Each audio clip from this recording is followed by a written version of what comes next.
This is no longer entertainment, it's my book. It's subtitled A Documentary Poem.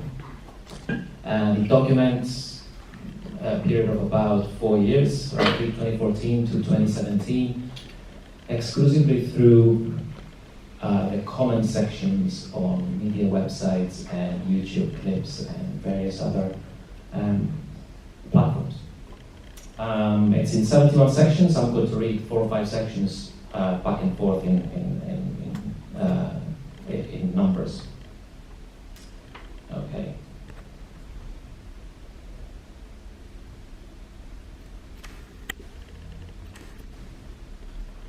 Lolita outsells Pale Fire. I don't know whether this is true or false. I'm not bothered either way. Underground minimal techno DJs could make more money if they switched to a more commercial sort of music.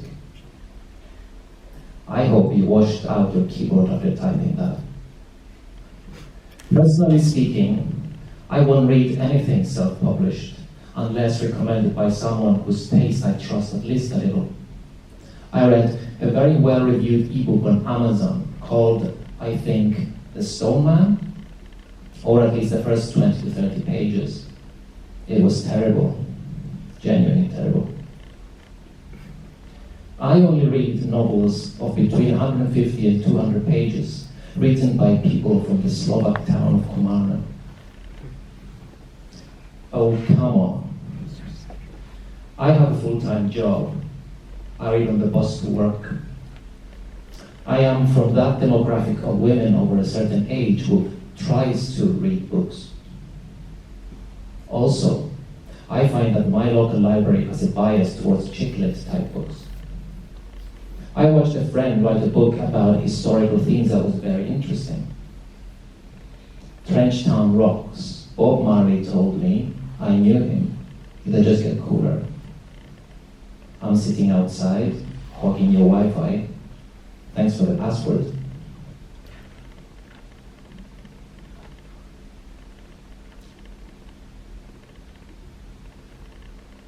Shock in art works best when it's incidental because the casually racist murders in Sex and Death in Sigatoka is shocking until you realize the way we treat animals will also come as a shock one day when humans are incredibly good at fooling themselves, which art that does not conform to acceptable, maximize profit from appealing to the widest. Censorship has become a financial. Would American Psycho? Forget Islam. The true threat to Western liberal democracy is pictures had made Fight Club. Somehow it even still shocks, but shock will naturally continue apes. Unlike now. Some commentators, a lot of people learn, realized them is conformity will kill each other for. Domination by big business instrument and lowest common denominator commercial vectors means shock is inevitable. We're reduced to the animal in the equation, the main character fits all too perfectly Australia's racist history. Apparently when art sets out to shock and is shocking to people, the status quo itself is shocking.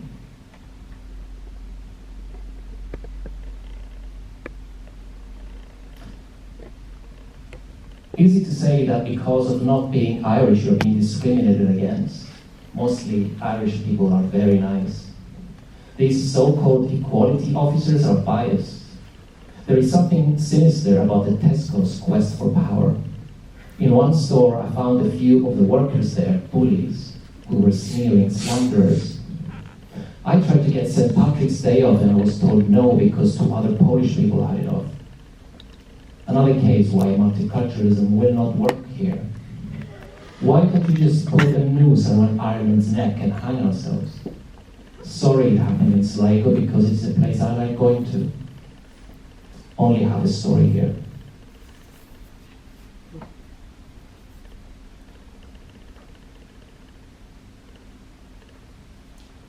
People People are just not intelligent enough to appreciate things like poetry. Maybe if he tried twittering his poetry or putting it on Facebook, he might have more success. Poetry has been in decline all over the world for decades. People are choosing prose over verse. Plenty of stupid poetry out there. I read fiction all the time, but I couldn't tell which poets won the Pulitzer ever. Poetry is invisible. And poets. I've searched online and read a sampling of his poems, and frankly, I don't like them. No one cares about poets. Not now, not ever.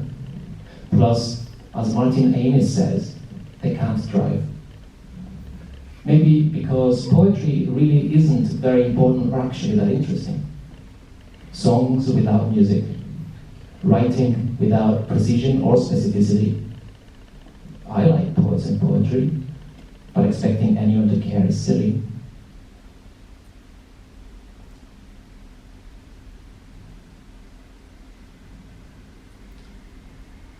A small collection of people in different constituencies, not all operating on the same site, can't get much of a thoughtful, nuanced response.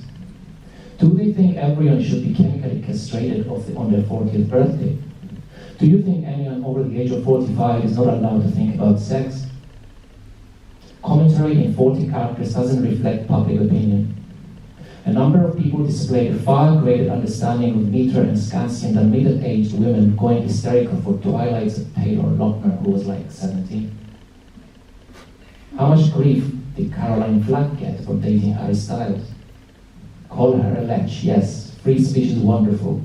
Show up a deep, visceral hatred that can be inspired by someone's physical appearance. I was most repulsed by 1. Men who shorten women's names. 2. Men who complain by email to their wives about the lack of sex in a relationship. 3. Old men who fancy a particular young woman but don't fancy her mother. Women lecturing after men young enough to be their son. Or men lecturing after men old enough to be their grandfather. Or women lecturing after men old enough to be their sibling. Or women lecturing after women and men young enough to be their daughters or sons.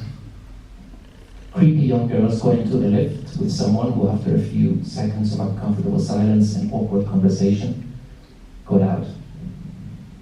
It's an illusion. You are a sanctimonious young prig. A group of women, including Pam Ayres, think with Spinal Tap's lyrics. I prefer the classics. I'm over 40 and sometimes find teenage boys absolutely lovely. Old fans acquainted to the guy who was arrested during the Kent Naked Bike Challenge awareness thing because he had an erection, decided to invade the dance floor and grope a number of the ushers. I think you'd ban it because you're a man. Unless it's toilet graffiti or schoolyard banter at a family wedding, it goes right over my head, which is why, takes a deep breath and holds head defiantly high, I don't understand poetry at all. Nobody calls Leonard Cohen a pervert. No doubt, he'll use the Bahar Mustafa defense. Only yesterday, Connor made some valid rhymes concerning Caitlyn Jenner's award for bravery.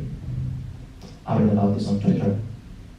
Because poems are terrible, I guess it's time to start screening your mail for human excrement.